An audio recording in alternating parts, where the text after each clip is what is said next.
You had those blueberry muffins to remember a simpler time in your lives. So I hope you enjoy the presentation from Anthony Sammarco on Jordan Marsh. Great. Give it up.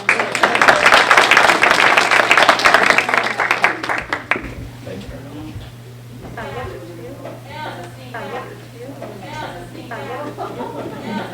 Well, it seems as though this is really quite a nice audience. Thank you so much for coming out. Last time I was here, I think we had root beer floats. Now there's blueberry muffins. I'm beginning to wonder what else we'll have. I hope I'll be invited back again. Even though I love food-related talks, I've lost 40 pounds, so I didn't have one of those muffins. I know, it's like a career of 32 years sitting at a desk. The whole idea is Jordan Marsh is not only New England's largest department store, but in a lot of ways it's something that each one of us remember. In some ways, when it was established in 1851, it was Boston's biggest dry goods store. When we think of the word dry good, it's anything from bolts of material, linens, lace, as well as sewing accoutrements. But seen here on the cover, this was actually what was called the Clock Tower. And the Clock Tower was built in 1884 at the corner of Washington Street and Avon Street. On the right would be the annex of the Jordan Marsh department store. But this was something that was located in downtown Boston when there were major department stores. And you might remember places not just as Jordan Marsh, but Filene's, Kennedy's, Gilchrist, Raymond's, R.H. Stearns, R.H. White, Ellen Slattery, Siegel's. Each of these provided things that not only we could actually go to town and find, and of course Foxborough, I'm sure, had a main street, but the selection in downtown Boston was something that was really superb. Well, then the whole idea is when the Jordan Marsh Company was founded, they used a lot of advertising and marketing materials, and this piece was used from 1895 until 1916. Now the whole idea is we see two winged griffins on either side of a shield that says Jordan Marsh & Co. But do you see the arm with the dagger directly above? Maybe that was slashing prices because they did have a lot of sales. But the whole idea was that this was a company that was built on trust and actually service. And it was started by two men. This is Benjamin Lloyd Marsh, but this is Eben Dyer Jordan. Now, Jordan and Marsh were two dry goods merchants that were on Hanover Street in Boston's North End. And in the 1840s, they did an extremely profitable business. But in 1851, the two of them joined forces to create a company known as Jordan and Marsh. And they would eventually move to Milk Street in downtown Boston. But in that period, you had to realize in the 1850s and 60s and 70s, Boston was growing tremendously. Not only did we see the annexation of cities and towns surrounding the city to create new neighborhoods, but we also saw the infilling of the South End and the Back Bay. And Boston's population topped at 165,000 in 1860, one half of which were immigrants and the children of immigrants. Well, the company started in a way of providing things that everyone needed. They were dry goods. And within a year, they actually hired a junior partner by the name of Charles Marsh, Benjamin's younger brother. And he actually handled the wholesale division of Jordan Marsh. Well, by the period of 1854, they had moved twice. And then, in 1854, they moved to 20 and 18 Pearl Street. Now, Pearl Street is just off of Summer Street. And in that instance, this building, which was called the Cruft Block, built by Isaac Cruft, was actually something that was built in the 1840s to provide additional retail space on the ground floor and directly above either office or warehouse space. Now this was something they only rented, and it was only the first floor. But within 1 year, the company had grown to such proportions that they leased 16 and 22 and all of the floors directly above. By the time of 1860, the company was not only well known, but becoming a very profitable concern. When I wrote this book, I'm on eBay constantly, I would actually look for things that actually said things about Jordan Marsh. And this is the first trade card. It says Jordan Marsh & Co., importers of foreign and dealers in American dry goods. At that time, they were in Devonshire Street, and Devonshire Street was an area that was built up at the time of the 1860s with beautiful granite buildings, 4 or 5 stories in height, central heat, even elevators. And they would stay there until the period of 1870. But the whole idea was, during that period of time, because Jordan Marsh was actually catering to the carriage trade, if you made a purchase and you didn't want to carry it home, they would deliver it to you within the Boston area 6 days a week. Now seen here is the Jordan Marsh wagon with gold letters that actually say Jordan Marsh & Co., along with horses. Now during the period of 1876 when this photograph was taken, not only were they celebrating their 25th anniversary, but it was also the 100th anniversary of the founding of the United States. Jordan Marsh at this time kept a stable on Neelan Street with 144 horses. So the whole concept of delivery was something that was not just convenient, but can you imagine this arriving at your home and you're 5 years old? Well, the company did well. Well, by the period of 1871, they moved from that wonderful stone building that was on Devonshire Street, and they purchased the building just seen on the left-hand side to the clock tower. This was originally the Warren dry goods store, and Mr. Warren decided he wished to retire. He sold the building and the company to Jordan and Marsh. And what they did was to set up Jordan Marsh on Washington Street, roughly between Summer Street and Avon Street. And in 1884, they would build this wonderful clock tower. Now the clock was important. Not everybody had a watch, but at least it allowed you to figure out not only what time it was, but how late you were. Well, do you see the entrance with these windows up above? These were huge 2-story arched windows. And they weren't just windows, these were places where they had the latest fashions being promenaded by models for the pedestrians directly below. And in that period of the 1880s right through to 1920, this was a place where the latest fashions from Paris or London or even Berlin actually showed people what the style was. Well, in this instance, Jordan Marsh in that period was doing advertising and marketing. And some of them, and this is a detail, would actually be beautifully done. Now this actually shows the entrance with those arched windows, but directly above there is a half moon. And every state and territory in the United States would actually be listed, and from that cascades mail orders. Because by this period in the 1880s and 1890s, it wasn't just those of us that were going to town to make a purchase, but you could also now make a purchase through a mail order, a telegram, or even by the United States Post Office. So much so that the company would increase almost tenfold just in the period between 1880 and 1900. And of course, seen here at the entrance with these gasoliers on either side, Jordan Marsh was truly a state-of-the-art department store. But the other thing was the interior, and this is the interior of that clock tower building, was something that was modeled on Bon Marché, which was a large department store in Paris. It was 5 stories in height, and of course you can see the staircase, not only with bronze balusters, but marble stairs. You could take the elevator, but it was as important to be seen shopping as it was to be seen. And in that instance, many of these women would climb the 5 flights of stairs just to descend. And in that period, it was a major feature because this was catering to the carriage trade. And in that way, even those of us that might make a simple purchase of a yard of cherry ribbon, it might be the fact that we were there too. Well, in that instance, what is a department store? Well, we still call them department stores today, but what they are individual departments under one roof. And Jordan Marsh, by 1900, had 224 departments under one roof that offered 2 acres of display space. Now these departments could be men's, women's, or children's clothing. They could be household goods, furs, trunks, even household items.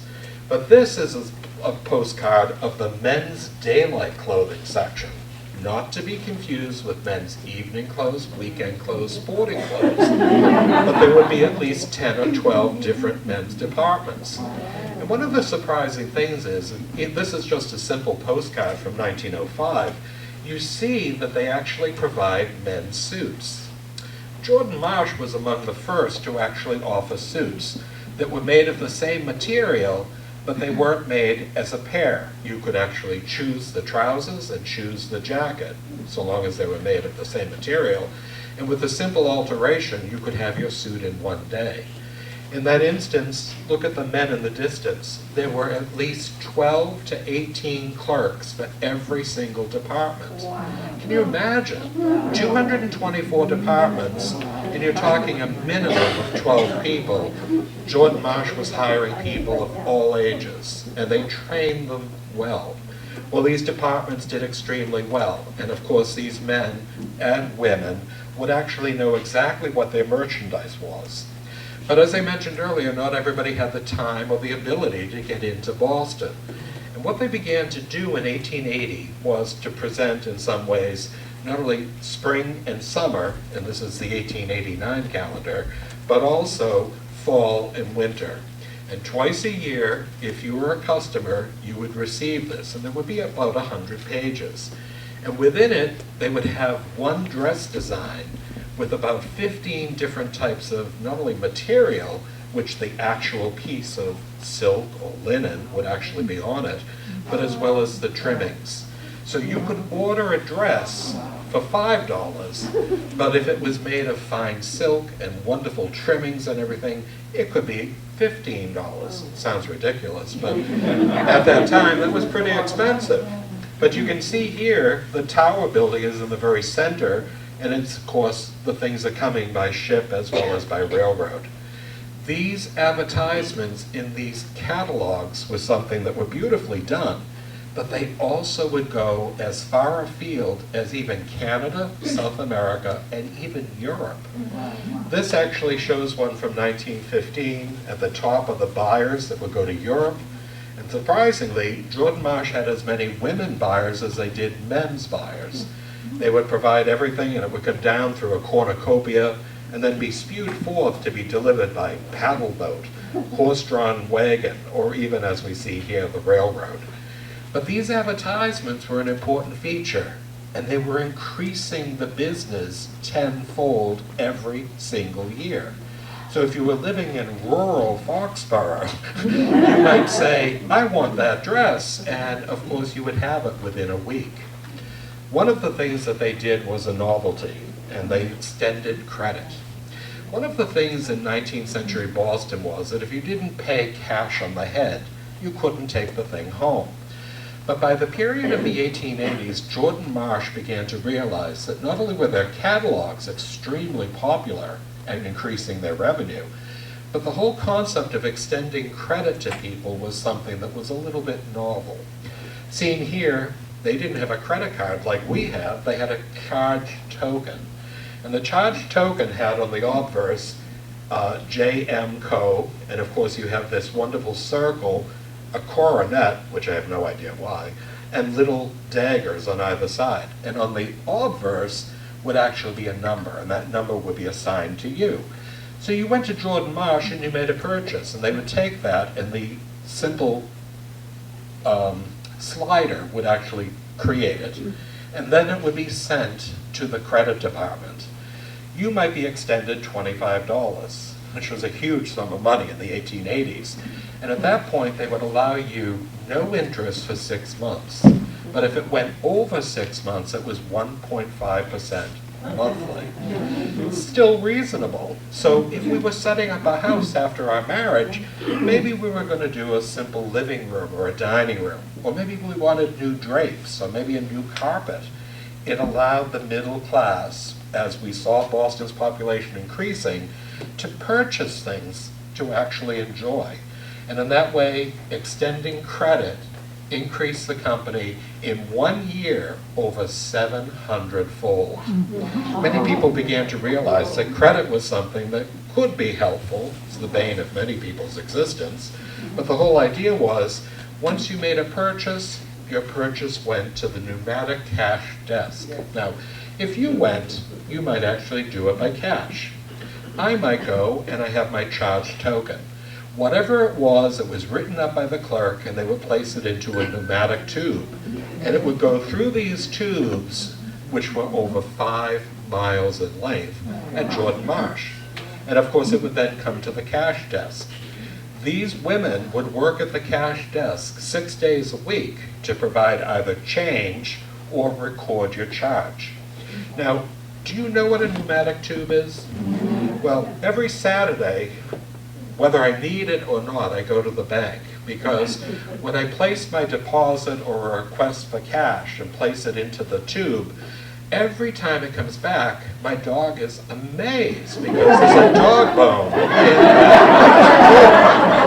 So those tubes are very important, not just for us, but the wide smile that I see every Saturday is really quite good.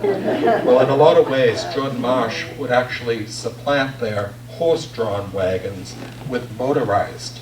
And beginning about 1911 to 1912, they began to phase out their stable on Neelan Street, and they would actually have these motorized delivery trucks. Now, a horse and wagon could actually go out to Roxbury in about 10 or 15 minutes. It wasn't that far. But a motorized truck could now go as far as Foxborough in less than a couple of hours. And in that way, people might purchase large case furniture. And you see these men taking off a bureau, a piano, maybe a trunk. And in that way, they actually delivered 6 days a week. Well, by the turn of the 20th century, Jordan Marsh, seen here on Washington Street, was one of the major department stores, but they had upwards of a dozen rivals. I call it a friendly rivalry because not only were they located in Boston, but each of these stores had their own niche. You might still patronize Gilchrist or Filene's or even Raymond's, but you still looked at them equally. Well, this is a postcard of about 1910. And you can see Washington Street in the foreground with the streetcars, and of course Jordan Marsh on the right. But on the upper left-hand side, there's a small bronze tablet that says, "This is Boston's busiest street on its busiest corner." And this was true. Look at the people. This was supposedly the noon hour. It says the shopping hour. So whether you worked in town and at noon to 1, you went out to do errands or purchase something, there were also, of course, people who were shopping. And then there were people going to meetings or whatever. But the people were 8 to 10 feet deep on either side of Washington Street. And in this way, Jordan Marsh advertised themselves as being the mercantile heart of New England. And of course, we see here within a red heart, not only the Tower building, but the annex built in 1911. And we see New England in a map which is superimposed with this heart. The whole aspect was many people would go to town for one day. And of course, it might be 2 or 3 hours by train, but you knew sometimes what you wanted, but it was also nice to actually see the various things. And then another 2 to 3 hours to travel home. Well, not only did Ebediah Jordan, seen here in 1895, but Benjamin Lloyd Marsh make a profitable company. But by the time Jordan died in 1895, he was worth over $70 million. He had a house on Beacon Hill. He had a farm in Plymouth, Massachusetts, which is now the site of the old, what is now the Deaconess Hospital, the Jordan Hospital. That was their horse stud. And then he also had a place in Beverly Farms. But he was somebody in a lot of ways that people realized had worked not only diligently, but with hard work, drive, and determination, made this into a company that he was able then to pass off to his only son that stayed in the business. And seen here in a photograph of about 1910, the building on the right-hand side, that old Warren department store, was now Jordan Marsh. And of course, going to town was a major feature. Whether you walked, took the streetcar, or later the subway, going to town was a special thing. Well, though Ebediah Jordan's partner, Benjamin Marsh, had died young, and his heirs were only 2 daughters that were paid compensation, the company would actually be inherited by Jordan's son, Ebediah Jordan Jr. And though his son Edward had been with the company and did serve as a vice president. After a disastrous marriage, he went to the West Coast, where he lived the remainder of his life. But Eben Jordan here actually had graduated from Milton Academy and Harvard University. And when he was at college, he not only was part of the Glee Club, but he was very artistic. And during this period, when he started at Jordan Marsh, he started sweeping the floors, not only stacking the shirts and different things on the counters, but within 6 weeks of arduous work, he was made a senior vice president. In that instance, he not only knew the business inside out because his father had owned it since 1851, but he was somebody who would increase it between 1895 and his death in 1916. But he had a very able assistant, and that was George Mitten. George Mitten was his vice president, and though he had attended Suffolk University, he was somebody in some ways that was the man who really was the brains behind the business. Now, by the period of 1963, there were only 5 presidents in the history of the company. The 2 Jordans, and then George Mitten, his brother Robert Mitten, and his son Edward Richardson Mitten.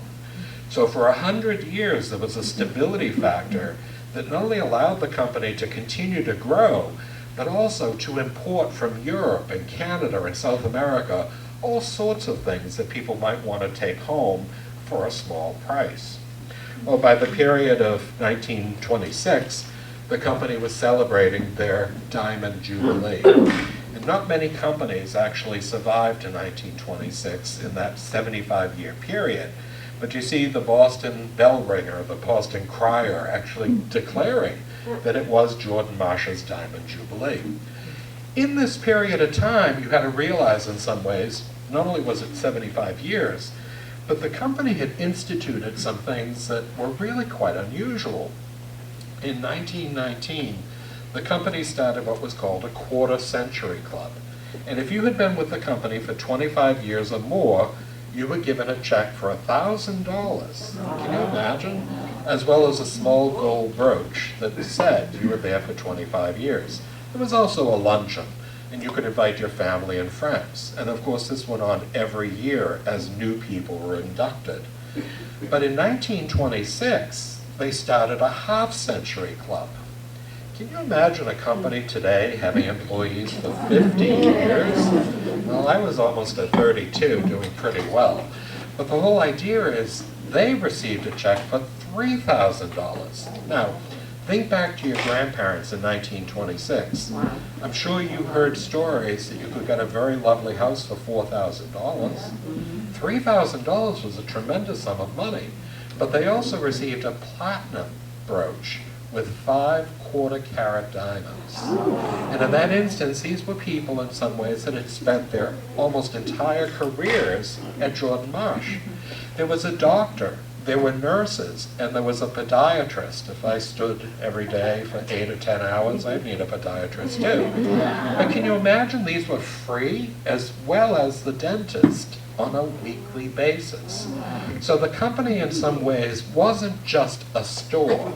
What it was really composed of is people who were fellow employees. And seen here in a photograph of the 1930s, it was a destination.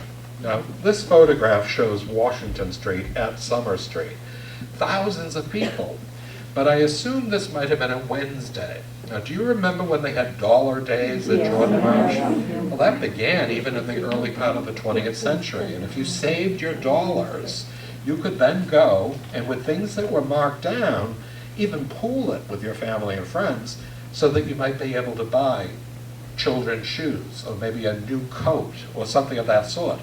And these markdowns, which emulated Filene's basement, was something in some ways that made dollar days a major feature. But they did all sorts of things. There were things that attracted people, and it wasn't necessarily for a sale, though if you were at Jordan Marsh, maybe you would buy something. One of the things that Ebediah Jordan Jr. began was the art show. That was in 1883, and they actually commissioned in some ways people to actually put out advertisements that would say not only professional but amateur artists were encouraged to display their artwork. And it would be for 6 weeks at the top of Jordan Marsh. So you would basically go up the stairs, look, and then vote upon your favorite piece of art.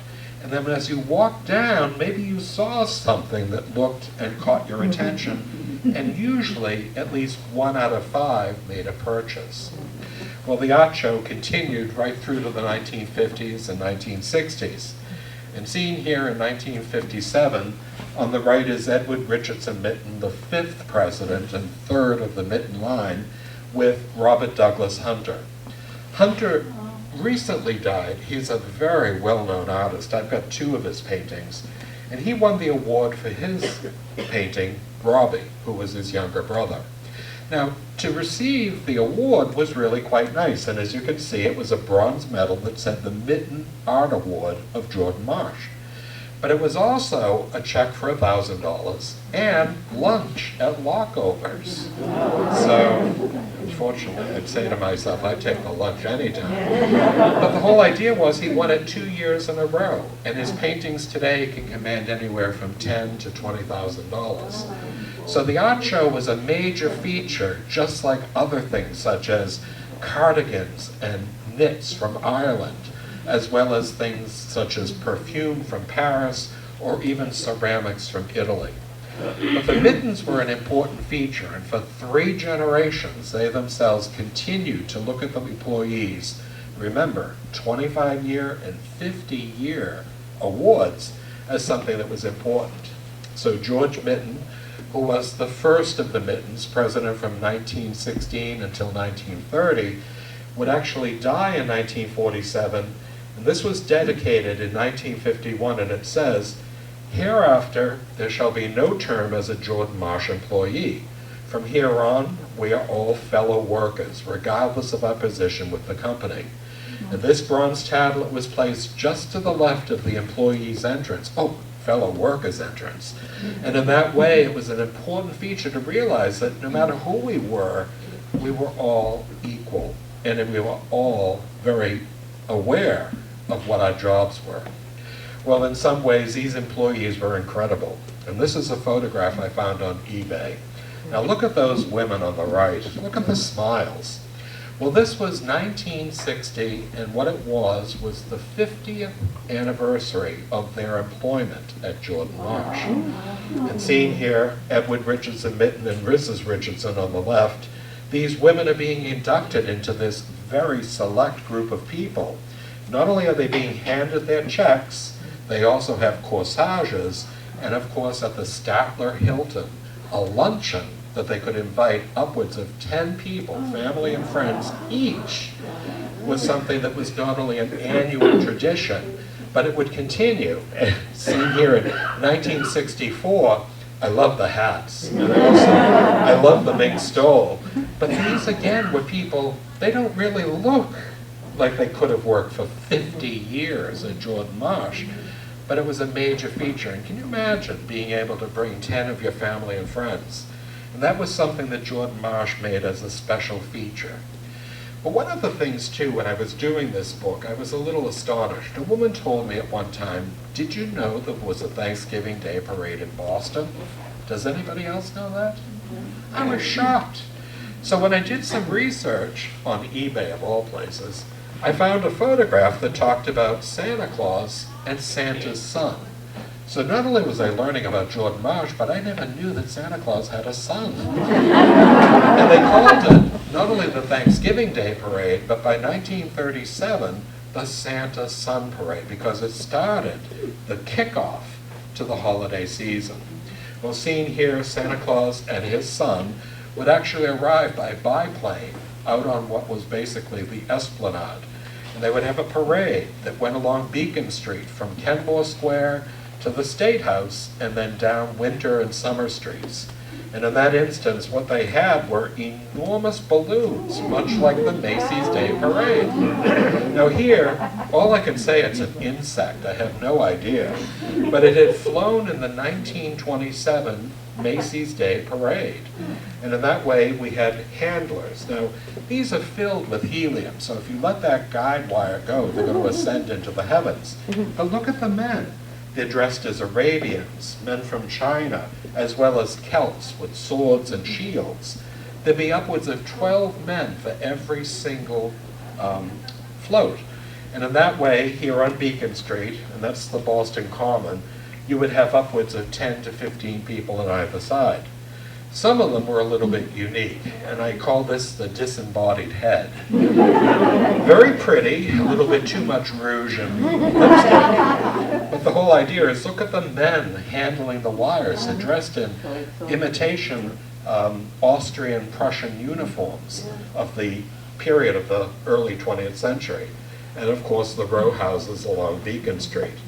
But my favorite one was in 1943, the year it ended, and that was the two-headed giant. So not only did he have two heads, two gold earrings, and of course a spiked mace, but this was 4 stories in height. And you can see it's ending just in front of Jordan Marsh. We have Gilchrist, Filene's, and Kennedy's, Crosby Shoes, Joyce Brothers, and Long's Jewelers. Look at the people. Between 1929 and 1943, they provided this as a boon to the people of Boston. But during the height of the war, they actually decided that the silk that was used in the parachutes and the helium were necessary for the war effort, and it was ended and never restarted. But in that same period, though, the company was nearing their centennial. Founded in 1851, they wanted to build a new, more modern Jordan Marsh that actually might bring in more people.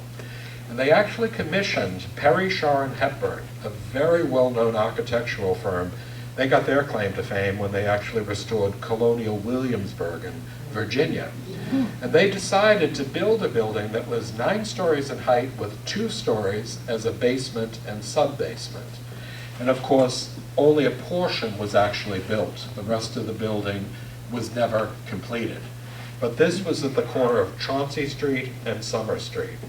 Not only was it red brick, much like the Boston traditional architecture, but it had central heating, central cooling, electric escalators, electric elevators, and radiant heat sidewalks, so that even sleet, snow, or ice couldn't deter you from shopping at Jordan Marsh. So when this was dedicated in 1951, they had a huge neon sign in front of that 3-story glass window. And of course it blinked every half minute. So if you're walking quickly or coming up out of the underground subway, it was probably great to look at, but can you imagine working in one of the competitive department stores and seeing this blink every half minute for an entire year? Well, it was important, but Jordan Marsh was very happy. They had celebrated 100 years, and a lot of companies don't even survive a fraction of that. One of the things they did was they commissioned Wedgwood china in England to produce a dinner plate. And this was something that showed the envisioned building that Perry, Shaw, and Hepburn had designed, but was never completed, along with all of the other buildings they had been in along the rim. These were $7.95 each, and they were available in the gift shop, and you could buy 8 or 12, serve your family and friends off Jordan Marsh china. I suppose they even had little dessert plates for the blueberry muffin. But in that instance, these were things that were available and were unique. But that new building, when it was completed in 1949, it had, as you see here, a men's department. And in this way, this is the shirts, along with ties, cufflinks, as well as even belts. But they had shirts that would go the gamut of Egyptian cotton, Pima cotton, Oxford cotton, brush cotton. They'd have necks that went from 14 to 24, and they'd have solid colors as well as even prints. And in that instance, a department store offers a selection for all of us. And in that way, you see the people that actually work here, but with all of these things, it really and truly was a modern department store. But though they had never recreated the Santa Sun Parade after 1943, one of the things that Jordan Marsh decided to do in the 1950s was to really decorate the store, especially for the Christmas season. And seen here on the parapet of that edition by Perry, Shaw, and Hepburn, they placed not only a life-size nativity creche, Mary, Joseph, and the baby Jesus, shepherds and sheep, as well as the 3 kings, palm trees, which I was always amazed as a child, but blinking lights on the billboard and the Star of Bethlehem. But on the ground floor, remember, radiant heat sidewalks, very convenient, you'd have these window displays of everything you could buy for family and friends. But every department store had one man in the season, and he was really the most important. He was Santa Claus. Well, by the early part of the 1920s, they would have little buttons that said, "Meet me at Jordan Marsh," and it was Santa Claus. Well, seen here, this is probably 1963, Santa Claus is holding a young boy that doesn't seem too enamored of him. The other one is quite happy. But Santa Claus was someone who not only became a rite of passage, but he was somebody in some ways which actually would spur on one place that I bet everyone here remembers, the Enchanted Village of St. Nicholas. Now this was something that not only was a marvel of the time, but it was something that changed the federal government's allowance of trade with Germany. Now Edward Richardson Mitten, before the war, had actually gotten not only dolls, china, and all sorts of different things from Germany. But after the war, we were restricted from trade with both East and West Germany. He petitioned the government throughout the latter part of the 1950s to allow us to trade again with Germany, especially West Germany. And it was finally granted in 1958. In that instance, Edward Richardson Mitten went to Coburg in West Germany, and a man by the name of Hans Hoffmann, who was a third-generation toy maker in Coburg, began to produce what were called automatons. And these automatons were men, women, and children, as well as animals that went the gamut from bulls and cows, sheep, goats, as well as ducks and chickens. And seen here in a photograph of 1959, they would actually open it on the day after Thanksgiving with over 25,000 people in line. It was free. It was open to the public. And when people walked along these walkways, they would look through to these animals that would be moving in unison in all different ways. Well, the Enchanted Village was composed of 24 individual tableaus.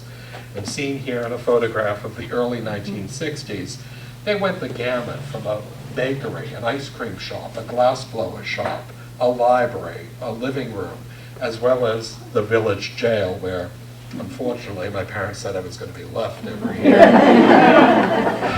I would have gladly gone by 1960. But the whole idea here was they also had the automatons. So as you look through, you would see these figures moving. So can you imagine the children being enchanted by this, but adults marveling at it? Well, the whole aspect here was that as you walk through the Enchanted Village, Jordan Marsh had hired a trio from the Sherry Biltmore that was on Massachusetts Avenue. And the trio would play in lederhosen and Tyrolean hats Germanic music. When they took their break, they would actually have somebody playing the organ with Christmas carols. Not as nice as we heard tonight, but I'm sure they were almost as nice. But what they saw were these little tableaus. Now, Look magazine actually did a retrospective in 1959 in December. They went ahead of time to actually photograph real children visiting the automatons in their individual tableaus. And seen here, this is the glassblower shot. The man on the left, if he could, would raise up that glass-blowing tube to his lips and blow the ornaments that hang from the shelf above. Now these were Germanic ornaments, much like we had in the 19th century. But they were, again, available in the gift shop on the way out. They also had things such as the schoolmaster's house. The schoolmaster, with the bushiest eyebrows and hair I've ever seen, is in the corner, and the children not only hold textbooks, tablets, of course blackboards as well, so whether it's actually an ice cream shop, or if it's a bakery, or in this instance a school shop, they were fascinating. But the bakery seen here was really one of my favorites. And the man in the distance, an automaton, would lift a tray of cookies and then put it back down. But if he could, he would place these fresh cookies on the windowsill as if to cool.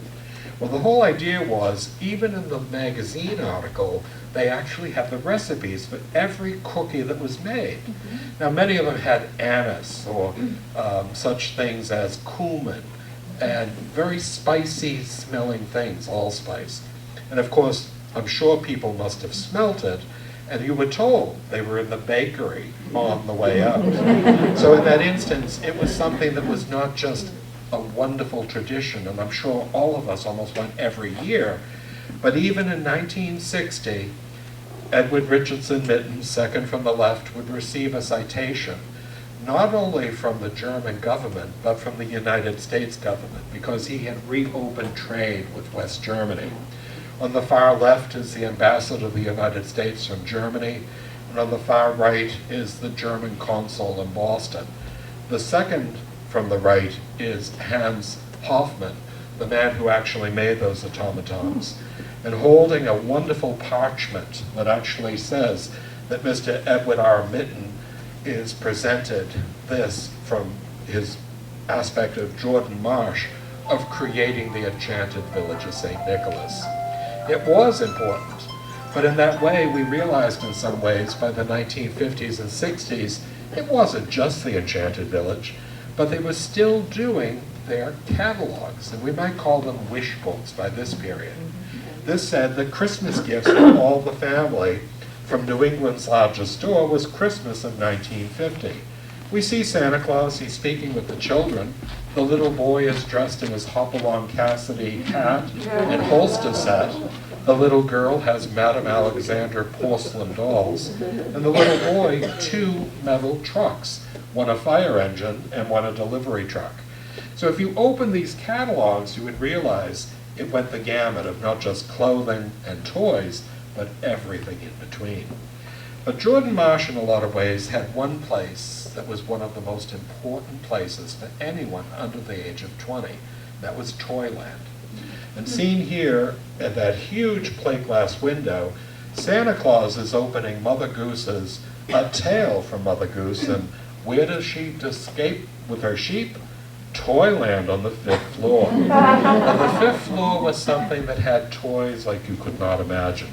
This is a photograph that I got on eBay, and it shows the largest train set I've ever seen. And the day would come, not only when they opened the store, but it would run until they closed it.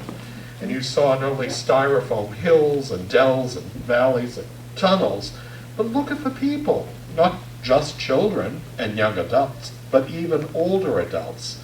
Toys like this were important, and I had one. I had a set that was actually called the American Flyer Railroad System with the farm scene. This was $22.50 in 1957. I have to admit, I still have it. Of course, I'm antique, and so isn't that. But you saw in some ways that these were things that were available. They had everything from 99-cent plastic dolls to $25 ceramic and porcelain dolls. They also had, as you see here, model airplanes as well as ships that actually floated and the propellers would turn. And these children, one who doesn't seem too interested, the other actually is interested, would actually show in some ways the variety of things. They even had a car racing set. And of course, these little cars would race on figure eights. It's a little bit large for anyone's house, but you could get a reduced version to take home. But again, look at the people, the wide variety of people that went to Jordan Marsh. Well, during the holiday season, if we do have children or grandchildren, and we're all too young for great-grandchildren, but the idea is we'd all go to the counter, and that woman looks a little bit frazzled. This must be a few days before Christmas. She's wrapping a battleground play set with twine and a little wooden handle, so you could carry it home on the subway or even one of those streetcars. In that way, Jordan Marsh would actually make 40% of their average annual income just in the period between the day after Thanksgiving and Little Christmas. So whether it was a variety of these things, you would also see people going to the bakery. This is the bakery that was on the first floor of the annex. On the right-hand side at the food shop was the gourmet items, where you could send not only baskets of fruit, but huge amounts of candy and all sorts of things. But on the left-hand side was the bakery. You'd take a ticket and you'd stand in line. But if you were at noontime, you were really cutting it close, because normally by noontime, the blueberry muffins were already gone. And heaven forbid you returned home without a box of 6 muffins. Well, the blueberries were an important feature, but they had a variety of things. And this said that the Jordan Marsh Bakery, famous for its delicious blueberry muffins, has an opportunity for an experienced baker and baker apprentice. Well, this was from 1967. It was a night shift, 11 p.m. to 7 a.m., liberal French benefits, including a store discount after only 2 weeks of employment. Sign me up. Well, the idea was these were bakers who would make not just blueberry muffins, and this is John Pupik, the man who introduced the new recipe to Jordan's Furniture in Avon, but they would have 24 at any given time with apprentices. In my book, I actually list an entire chapter of the things that Jordan Marsh made in the bakery. So they really went the gamut from not just cherry pies for Washington's birthday, Irish bread for St. Patrick's Day, and of course, even squash or pumpkin pies at Thanksgiving. They were an important feature that people could simply pick up something on their way home. Well, during the Christmas season, they would provide their wonderful things in a box such as this. And this shows a stagecoach along with the horses. Now remember, the Jordans owned a horse stud in Plymouth, Massachusetts. It's now, of course, the old Jordan Hospital, now Beth Israel. But these were things that were just as beautiful as if you went to the gift shop to have them beautifully wrapped. They usually had 3 free wrapping with a bow, but if you spent an extra $1, the bow was bigger than the table in front of me. But by the period of 1951, the company was not just experiencing their 100th birthday. Remember, they had expanded the store in Boston, but they opened their first suburban store, and that was in Framingham, Massachusetts. Now, after World War II, not only did we see the GI loan allowing people to either return or even go to college, creating an entirely new generation of college-educated men and women who had served in the war. But we also saw that with the ascendancy of the automobile, now people were beginning to move to the suburbs. And of course, Route 9 would see tremendous development in the period from roughly 1945 to 1960. Framingham, which had once been farmland, now had Shoppers World. And Shoppers World was a place where the automobile was welcome. And the ascendancy of that automobile meant that people could go there. Now, does anybody remember the building in Shoppers World? Well, it had a dome. And do you know that it was really quite a large dome? There were 3 domes in the world. One was actually St. Peter's in Rome. That was the largest. The second largest was St. Paul's in London. And do you know the 3rd largest dome in the world was Jordan Marsh in Framingham? And in that instance, it was an anchor, and it created, in some ways, dozens of spurred-on suburban shopping malls. By the period of the 1990s, Jordan Marsh was a major feature. It had actually, in some ways, become part of Federated Department Stores. It was part of Allied in the 1920s and 30s.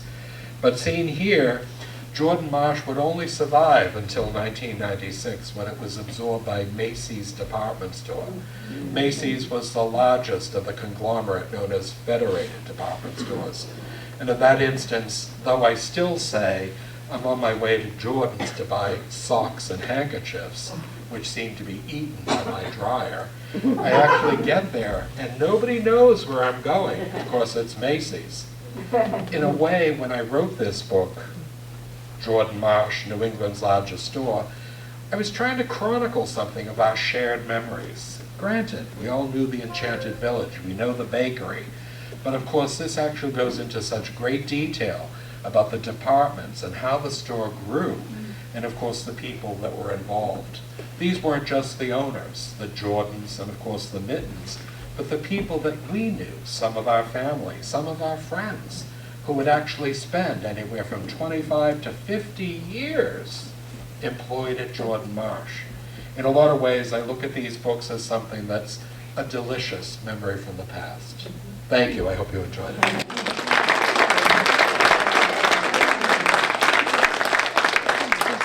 Have any questions or comments? What's going to be your next topic? I just finished a book on Valentine's Day traditions in Boston.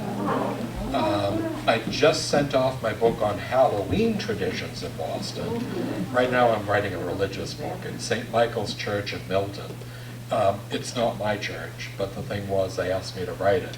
This is an Episcopal church that for their 120th asked me at the country club to come and give a history of their church. I'm like, I don't even belong to the church. So for their 125th, I'm writing the book, and I spent yesterday there. It was really quite fun. Just finished Mattapan through time and Mission Hill through time, and I'm still working on my S.S. Pierce book. I know, I mean, I retired, but I was still writing, so I've done 85 books. I don't know how. I do not sit at my computer day in, day out. I do a lot at night, usually, and it's something that's fun. It's enjoyable. Any other questions, please? I know Jordan's Furniture Yes. finally, a number of years ago, restored a number of the things from the Enchanted Village. Correct. But what about the big, huge train set that used to be there? Did that go anywhere, or is that gone? In 1959, Hans Hofmann had made those automaton figures, and included the train set. Those are not what is at Jordan's Furniture. Right. They fell apart, and by the early 1990s, I mean, I wish I could tick. I have a tall case clock that's 221 years old, and it loses like 5 minutes every other day. I suppose if I'm still ticking, I'm doing well. But, you know, they fell apart. They used to do a display at the North Shore Mall in Peabody. Oh. It was Mayor Menino, Mayor of the City of Boston, who had new ones commissioned, and those are the ones that are at Jordan's Furniture. They were made about 1992, initially at the Heinz Auditorium and later under a tent at Boston City Hall Plaza. They were then sold by the city because it was such an undertaking and such an expense to mount it, and all the elves, there are just so many elves that you can find. But they were sold through Sonia Payne Auction House, and they only paid $124,000. But they reconditioned them, and they're wonderful, they really are. So I think sometimes when we think it's not quite the same pieces, they're very similar, but they have much more human-like figures than the original automatons. Any other questions, please? How does Jordan's, how can they use the name? Are they Well, related in any way? Don't you, you're too young to remember, but about 25 years ago, they would have an advertisement of Jordan Furniture, not to be confused with the other Jordans. And the idea was, in some ways, even though their name was different than Jordan's, I think that was their father's furniture store. And they actually parlayed that into something that really, I mean, I have some furniture from Jordan's, I love it. But they really parlayed it into something, and that pun stuck in our heads. I'm sure you remember it too. But the whole idea is, you know, you go in there, all right, so I'm going next Monday. I've never seen the Enchanted Village at Jordan's. I know it sounds terrible. I wrote the book. But I said, all right, I'm going to go in there. So I know they're going to have, I think it's free popcorn, because I've seen that with the furniture. They have the blueberry muffins, and then they have all these other things for children. You know, the movie Polar Express, and then they have ice skating. And, I mean, it's free. But, you know, you look at these things and, you know, say you have 5 children, 10 children. It can be expensive, but you go there and everyone seems to enjoy it. And it's something in a lot of ways, it translates into sales. And that's the most important thing. They're in business.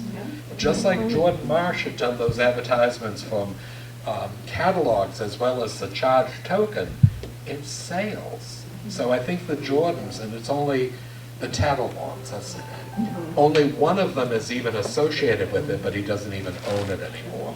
But he's the one with the ponytail that's on TV. Now he is. Any other questions? Please. When they delivered by carriage, did they charge for delivery? No. If you were within the Boston area, there was no charge. But if you lived in Attleboro or, say, here in Foxborough, just far enough, they would only do it once a week, so you had to wait a week. But it was still free. Now, I have brought a few books. They're all $20. But in the Jordan Marsh book, I actually have an entire chapter with recipes. And I have 2 recipes for the Jordan Marsh blueberry muffins. Now, one of the things I always tell people is we can never replicate what that was. And whether it's our minds that tell us that or what. But my anticipation was that they were actually partly frozen whole blueberries and half mashed fresh blueberries. And that was what created the sense of a very rich muffin. But it's also the granular sugar that was on the top. It's actually a baking sugar. So these are things in a lot of ways that come down to us, but we can never seem to quite replicate it. So. But I hope you'll think of one as a Christmas present or something for yourself. Thank you very much.